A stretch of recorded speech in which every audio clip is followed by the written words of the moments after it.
রমজানে নিত্যপণ্যের দাম সহনীয় রাখতে কাজ করছে সরকার। দ্রুতই জেলা পর্যায়ে শুরু হবে সুলভ মূল্যে দুধ, ডিম ও মাংস বিক্রয় কার্যক্রম, জানিয়েছেন খাদ্য প্রতিমন্ত্রী সুলতান সালাউদ্দিন টুকু। গ্লিটারের টুইন লেমন ও অ্যান্টিব্যাকটেরিয়াল ফর্মুলা বাসনকে চকচকে জীবাণুমুক্ত করে আমাদের দেয় গ্লিটার গ্যারান্টি। দুপুরে টাঙ্গাইলে জেলা প্রশাসনের সাথে এক মত বিনিময় সভায় অংশ নেন তিনি। পরে সাংবাদিকদের প্রশ্নের জবাবে প্রতিমন্ত্রী বলেন, সাধারণ মানুষ যেন স্বস্তিতে থাকে সে বিষয়টি গুরুত্বের সাথে দেখা হচ্ছে।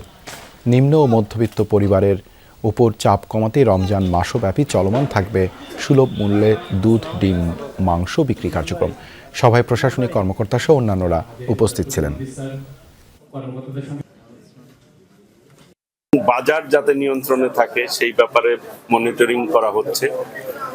আশা করি এটি আমরা নিয়ন্ত্রণের মধ্যে রাখতে সক্ষম হব। অর্পিত দায়িত্ব সততা এবং নিষ্ঠার সাথে, আন্তরিকতার সাথে সর্বোচ্চ করার চেষ্টা করব।